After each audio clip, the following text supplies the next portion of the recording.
the statements of both ministers, after which there will be time for questions from the media. And now I would like to pass the floor to Minister Haavisto. Innan vi börjar på engelska vill jag tacka dig, Ann, att igen det var möjlighet att diskutera med dig och hur viktigt är det bilateralt samarbete, mycket tätt samarbete som vi har mellan Sverige och Finland. Tack för detta. Then I will use English, and I'm very pleased to have received my Swedish colleague, Minister Ann Linde, here in Helsinki today, and we have discussed the process that are going on in both of our countries regarding the foreign and security policy situation and Russia's invasion of Ukraine. Finland and Sweden have been in close contact during the whole crisis, and we will continue to discuss and keep each other informed. Sweden is our most important bilateral partner. Concerning the processes going on, it would be very important that Finland and Sweden could make decisions in the same direction and in the same time frame, while of course fully respecting the independence of our decision making. We have also discussed the current security situation and Russian attack on Ukraine. We strongly condemn Russia's attack on Ukraine, and Russia's invasion is also an attack against the entire European security order. The attack is a grave breach of international law and a violation of the Charter of the United Nations. Russia must cease military actions immediately. And particularly, I want to notice the important work that is done by UN Secretary General Antonio Guterres. He had a first meeting in Moscow, then yesterday meeting in Kiev, and of course we are very sad that in the middle of his meeting also Kiev was attacked by Russian missiles. This is something that we really regret, because Antonio Guterres is doing the most important work for the world peace and for the United Nations, and his work should be fully respected. Also, the humanitarian situation in Ukraine is extremely difficult. The need for food aid is particularly urgent. Russia's military operations have targeted civilian targets, and civilians, including children, have been killed. The situation is catastrophic, particularly in encircled cities such as Mariupol. There's a need to guarantee the security of civilians and enable humanitarian access. Thank you. Minister Linde, please.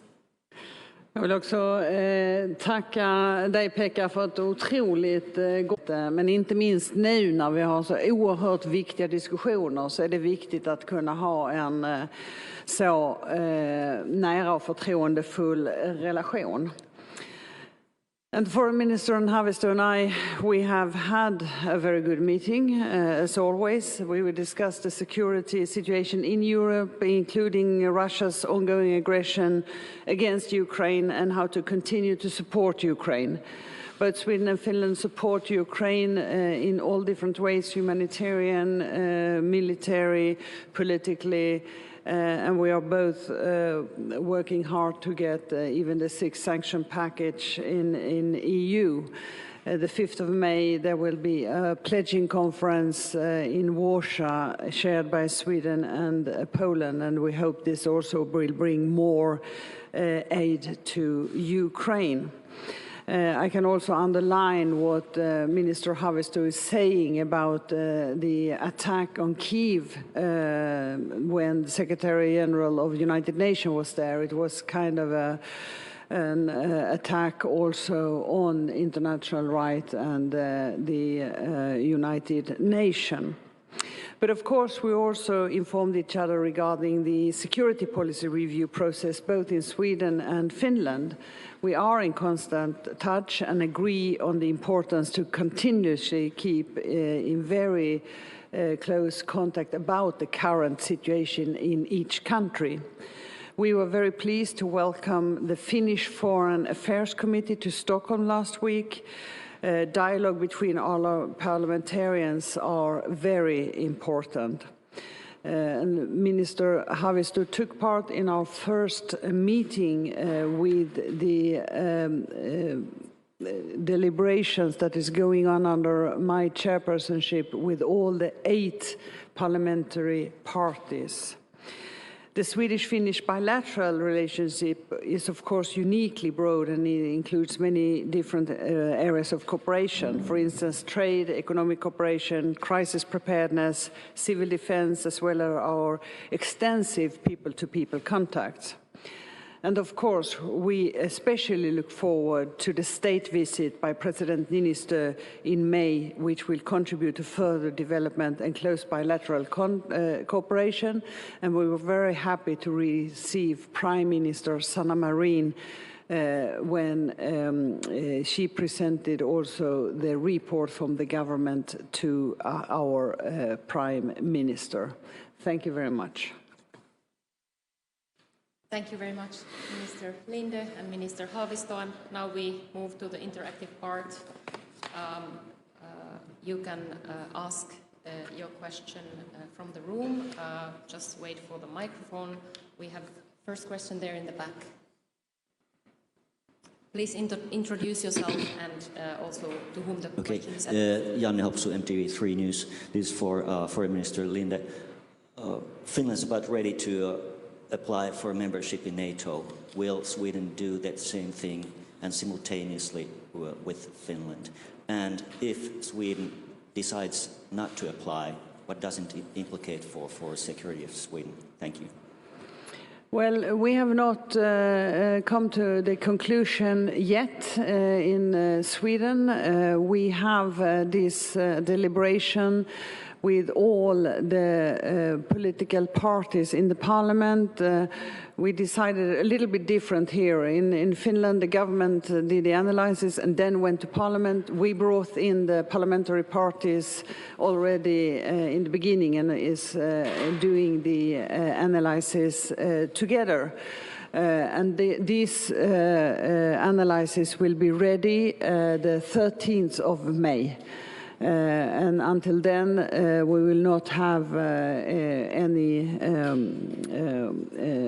clear line of where we are ending, what it will be the end result. Of course, Finland is Sweden's closest partner, and our countries are cooperating closely than ever. And it is a cooperation in peace, in conflict, and crisis. And it includes planning and preparation to assert the territorial integrity of each country.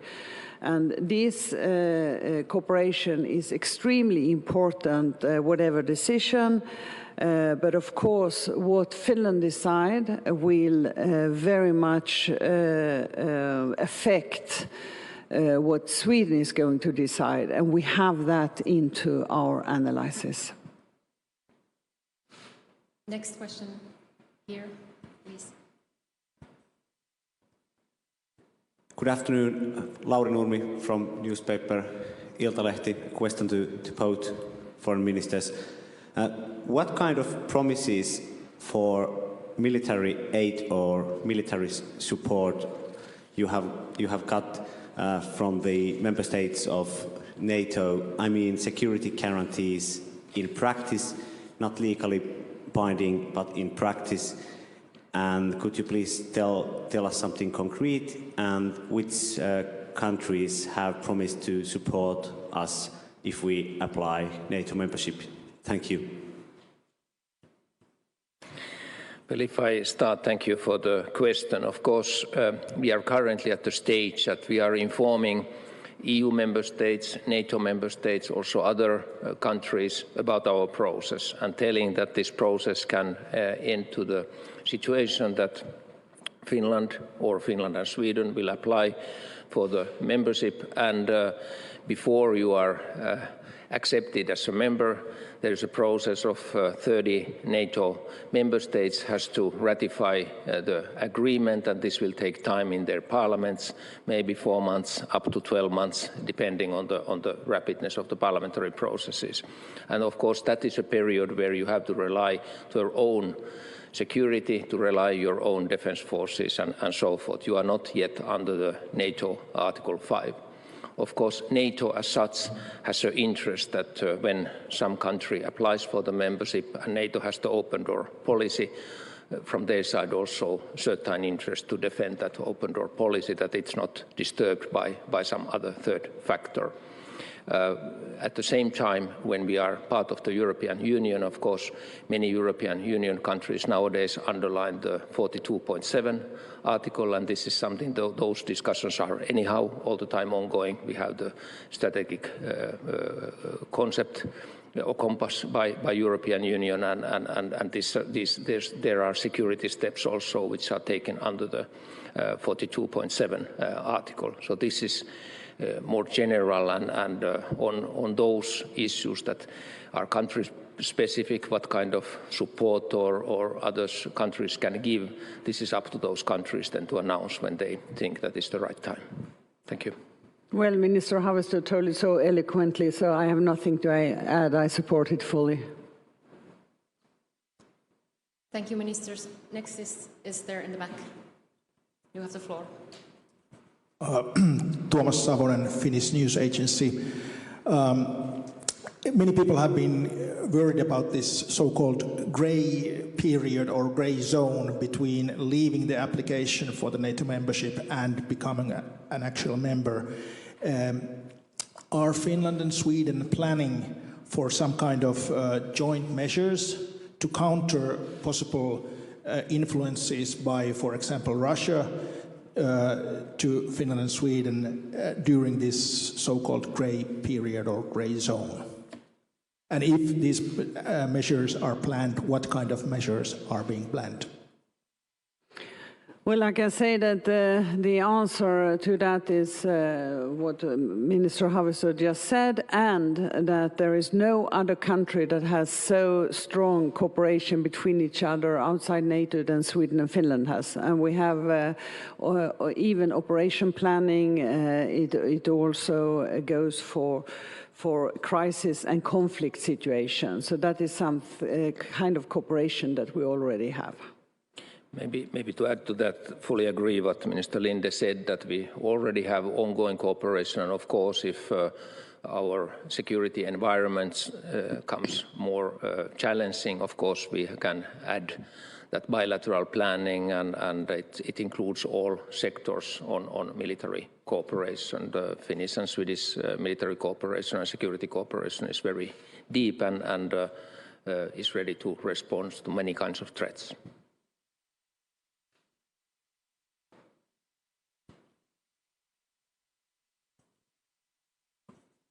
Thank you very much. Good afternoon, dear ministers. I am Salem Abdelmanem from Al Mayadin, a pan-Arabic media network, and my question is to both ministers. If Riksdag and Eduskunta decide that the two countries will join the NATO, what is the next step? I mean, do we expect arrival of NATO troops and militaries and weapons to your country's infrastructure? And what reaction do you expect from Russia if this happens? Thank you very much. Well, if there is a decision, then we have to take those questions later about permanent bases and nuclear weapons and so on. I don't see that we should have any other position than, for example, Norway and Denmark and Iceland and Germany. When it comes to what we expect from Russia, we have noticed that there is two narratives. One is, of course, warnings that has been from the Foreign Affairs Ministry that there will be consequences if we are applying for membership. On the other hand, we have also seen the kind of downplaying of the importance of whether NATO has 32 or 30 members. But we are monitoring these very closely, and we are prepared to counter any possible Russian activities. Maybe to answer from the Finnish perspective, first fully agree what Minister Linde said, and from the Finnish perspective we understand that even when you are part of the NATO defense alliance, your own responsibility always is to defend your own country. Finland has quite strong military forces. We have a conscription army, we have a reserve of 280,000 soldiers to be used in a crisis situation, and we have been investing also to the new military equipment. So at the first hand we are defending our own country. Secondly, when you are a NATO member, of course there is also common defense planning in the case that you need some help or some support, but I would say that we are a net contributor of the security also if we are a NATO member. We still have a couple of minutes. There was a question from the gentleman in the back. Please, you have the floor. Thank you, Petri Burts of Finnish Broadcasting Company Yle. So, question first to Minister Linde.